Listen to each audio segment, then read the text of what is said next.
প্রতিদিনের মতো আজও 2টা তাজা গোলাপ ফুল কিনে অফিস থেকে বাসায় গিয়ে কলিং বেল চেপে দেখি মাইশা দরজা খুলে না। সারাদিন অফিস করে ক্লান্ত শরীরে বাসার সামনে এতক্ষণ দাঁড়িয়ে থাকার মতো কোনো শক্তি যে দেহে নাই। কিছুক্ষণ পর ডাকাডাকি শুরু করলাম। এদিকে ওর ফোনে অনেকবার কল দিয়েছি কিন্তু সে রিসিভ করে না। কলের শব্দটা বাইরে থেকে শোনা যাচ্ছিল। কিন্তু মাইশা তো এমন কখনোই করে না, এই সন্ধ্যার সময় কখনোই ঘুমায় না। আমি তো বেশ চিন্তায় পড়ে গেলাম। আমার বাসা নিচতলায়, তাই ঘুরে বেলকনির সামনে গিয়ে দেখি মাইশার দরজা অর্ধেক খোলা। বাইরে থেকে কিছু দেখা যায় কিনা তাই দরজার ফাঁক দিয়ে তাকাতাকি করতেছিলাম। কিছুক্ষণ তাকানোর পর ফ্লোরে আটকে যায় আমার চোখটা। মাইশার চুলগুলো এলোমেলো অবস্থায় ফ্লোরে পড়ে থাকতে দেখলাম।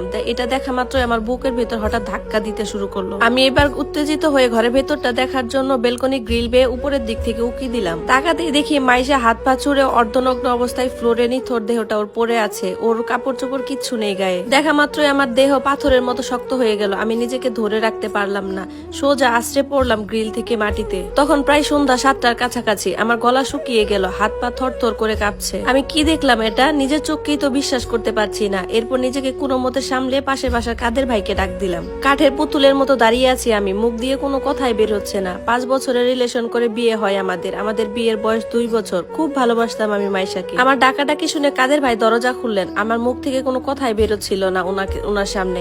ওনাকে শুধুমাত্র আমি বললাম যে ভাই তাড়াতাড়ি দরজা ভাঙতে হবে।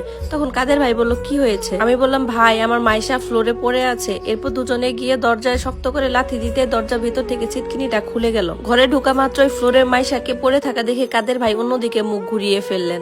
বেডরুমের ফ্লোরে মাইশা অর্ধনগ্ন অবস্থায় পড়ে আছে। দেখেই বোঝা যাচ্ছে যে কেউ রেপ করে তারপর মেরে ফেলেছে গলা টিপে। আমার মাইশা আর এই পৃথিবীতে নাই। আমার মাইশাকে কারা যেন কেড়ে নিল। এইসব প্রলাপ বকার মতো কথাগুলো আমার মুখ থেকে বের হচ্ছিল। এরপর কাঁদতে কাঁদতে ঝাঁপিয়ে পড়লাম মাইশার উপর। কাদের ভাই পাশ থেকে বলে উঠলো ভাই এখন ভাবিকে ছুঁয়েন না, পরে সমস্যা হইতে পারে। আমি তার কোনো কথাই শুনলাম না। মাইশার সেই মাথাটা শক্ত করে আমার বুকের ভিতর জড়িয়ে ধরলাম। আমার যেন দম ফুরিয়ে আসতেছিল। ধীরে ধীরে চোখে অন্ধকার দেখতে লাগলাম। এরপর আমি চোখ খুলে দেখলাম একটা সাজানো গোছানো ঘরে আমি। তার মানে আমি জ্ঞান হারিয়ে ফেলেছিলাম। এরপর নিজেকে আবিষ্কার করলাম কাদের ভাইয়ার বাসায়। এরপর দেখলাম আমাদের ঘর থেকে কান্নাকাটির আওয়াজ আসতেছিল। আমার বাসার দিকে গিয়ে দেখি বহু মানুষ জমায়েত হয়েছে। আমি লোকজন ঠেলে বাসার ভিতরে গিয়ে দেখি শাশুড়ি মা অনেক কান্নাকাটি করতেছে। পরক্ষণেই আমার কাঁধে একটা ঘুষি এসে লাগলো। তাকিয়ে দেখি মাইশার ছোট ভাই তারেক। সে আমাকে বলতেছে তুই আমার আপুকে মেরেছিস তাই না? কেন আপুকে মেরেছিস বল? আমি শুধু অনুভূতিহীন দৃষ্টি নিয়ে তাকিয়ে আছি তারেকের দিকে। এদিকে 2টা পুলিশ কনস্টেবল এসে তারেককে আটকালো। ও তো ক্ষিপ্ত বাঘের মতো তাকিয়ে আছে আমার দিকে। এরপর একজন এসে টেনে তুললো। তাকিয়ে দেখি ওটা নাইমা। ওটা হচ্ছে মাইশার বোন। ওরা 3 ভাই বোন ছিল, তারেক, মাইশা আর নাইমা। নাইমা আমাকেও টেনে তুলে বলতেছে আপনার খুব লেগেছে তাই না ভাইয়া? কিছু মনে করবেন না, আপনি তো জানেনই ভাইয়া খুব বদরাগী। ও দিন দিন কি অমানুষ হয়ে যাচ্ছে, বড় ছোট কাউকে মানতেছে না। আমি ওর কথা পুরোটা না শেষ করতে বললাম না না কোনো সমস্যা নেই। এই বলে আমি আমার রুমে চলে গেলাম। রুমে গিয়ে দেখি পুলিশ মাইশার লাশটা স্ট্রেচারে উঠাচ্ছে, হয়তোবা পোস্টমর্টমের জন্য নিয়ে যাচ্ছে। আমাকে দেখে একটা এসআই বলতেছে আপনি এখানে কি করেন? বলছি না এই রুমে কাউকে না আসার জন্য। আমি তাকে বললাম আমি হাজবেন্ড হই ওর। অফিসার আমার দিকে বড় বড় চোখ করে তাকিয়ে বলল আপনি ওনার স্বামী তো, এতক্ষণ কোথায় ছিলেন? আমি তাকে বললাম এতক্ষণ সেন্সলেস হয়ে গিয়েছিলাম। তখন অফিসার বলছে আচ্ছা ভালো হয়েছে, আপনাকে তো দরকার, আপনাকে কিছু প্রশ্নের উত্তর দিতে হবে আমাদেরকে। অফিসার বললেন কাদের নামে লোকটিকে আপনি দরজা ভাঙতে বলছেন কেন? আমি বললাম দরজাটা ভেতর থেকে লাগানো ছিল এই জন্য। তখন অফিসার চিন্তা মাখা মুখ নিয়ে বললেন দেখে তো মনে হচ্ছে আপনার ওয়াইফকে আগে রেপ করা হয়েছে, তারপর ওকে মারা হয়েছে। গলার 2 পাশে স্পষ্ট হাতের দাগ, কিন্তু দরজা যদি ভিতর থেকে লাগানো থাকে তাহলে ওকে রেপ করলো কে আর মারলোই বা কেন? আর এই বাসা থেকে তো অন্য কোনো রাস্তা নাই যে কেউ বের হয়ে যাবে। তখন আমি বললাম আমি সেটা কিভাবে বলবো, আমি তো অফিস থেকে এসে দেখি ভিতরের এই অবস্থা। আমার কথা শুনে পুলিশ অফিসারটি বললেন আচ্ছা ঠিক আছে, এরপর আপনাকে আবার ইনফরমেশনের জন্য ডাকা হতে পারে। এই বলে মাইশার লাশটা নিয়ে ওনারা চলে গেলেন। আমার বুকের ভিতরে হাহাকার বাড়তে লাগলো, কিন্তু কিছুতেই মনকে বুঝাতে পারতেছি না। পরক্ষণে ভাবলাম যে দরজা যদি ভিতর থেকে লাগানো থাকে তাহলে ভিতরে ঢুকলো কে আর কিভাবে ঢুকলো? পুরো ঘর তন্ন তন্ন করে খোঁজা হলো কিন্তু কোনো প্রমাণই পাওয়া গেল না। মাইশার দাফন সম্পন্ন হলো, কিন্তু অপরাধী কে বা কিভাবে মাইশাকে খুন করেছে সেটা এখনো জানা যায়নি। তবে অপরাধী যেই হোক না কেন তাকে খুঁজে বের করতেই হবে। একদিকে মাইশাকে হারানোর যন্ত্রণা, অন্যদিকে রহস্যের জালে ফেসে যাওয়া আমি। কি শুরু করব, কোথা থেকে শুরু করব কিছুই বুঝতে পারতেছিলাম না। রাত 3:45, চেয়ার নিয়ে বেলকনিতে বসে আছি। চোখে কোনো ঘুম নেই। মাইশা চলে যাওয়ার এই 3 দিনের মধ্যে আমি 1 মিনিটের জন্য ঘুমাতে পারিনি। আজ রাতে শুনতে পাই মাইশা যেন কাদা কাদা গলায় বলতেছে ওকে ছেড়ো না স্বপ্ননীল। পরক্ষণে আমি এদিক ওদিক মাইশাকে খুঁজতে থাকি, কিন্তু মাইশা আর আসে না। পরক্ষণে ভাবি এটা হয়তো বা আমার হ্যালোসিনেশন হবে। এর কিছুক্ষণ পরেই আমি ওই বারান্দায় গ্রিলটা ধরে নিজের ভরটা দেওয়ার চেষ্টা করি।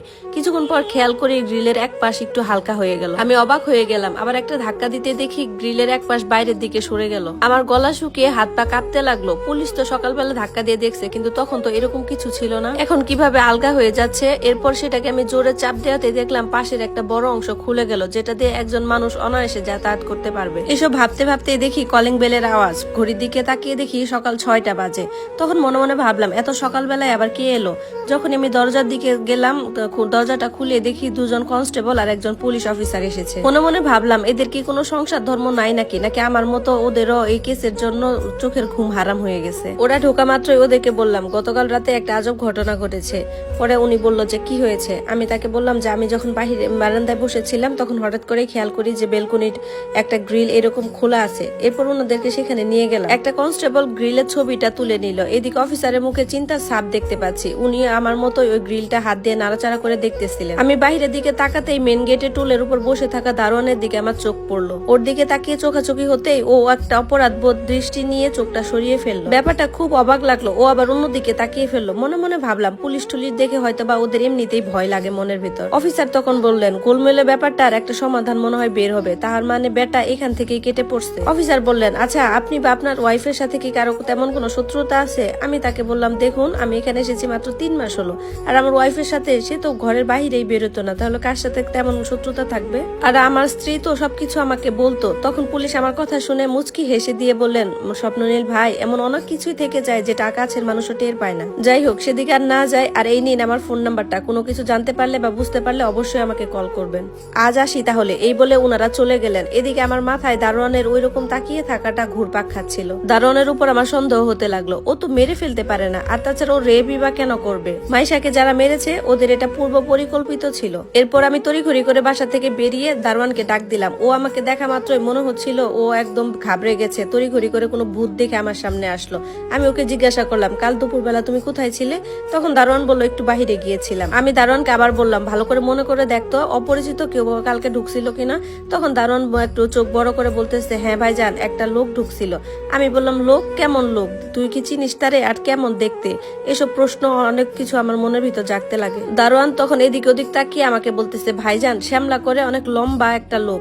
আমি ওনাকে যখন জিগাইলাম যে কোথায় যাচ্ছেন তখন উনি বললো যে মাইশা ভাবির ওখানে যাবে। এই জন্য আমি ভাবছি ভাবির হয়তো বা পরিচিত, এই জন্য লোককে আমি আর কোনো বাধা দিইনি, যেতে দিয়েছিলাম। এতক্ষণ সবকিছু ঠিকঠাক ছিল, কিন্তু দারোয়ানের এই কথা শুনে তো আবার সবকিছু উলটপালট হয়ে গেল।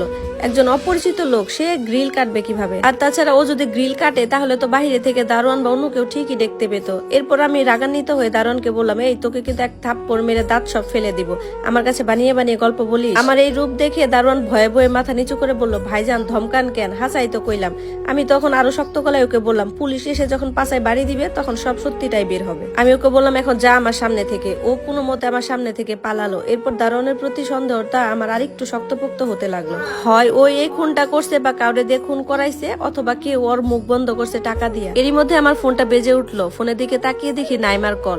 মাইশা মারা যাওয়ার পর ও ঘন ঘন ফোন দেয়, আমাকে খোঁজ নেয়। ফোনটা রিসিভ করলাম। ফোনের ওপাশ থেকে নাইমার মিষ্টি কণ্ঠ। মেয়েটা যে দেখতে যেরকম মিষ্টি ঠিক তেমনি তার কণ্ঠ। আল্লাহ যেন নিখুঁত ভাবে ওকে বানিয়েছে। দুলাভাই আপুর আত্মার মাগফিরাত কামনার জন্য আম্মু বাড়িতে একটা দোয়া মাহফিলের আয়োজন করেছে, আপনি আজই চলে আসুন।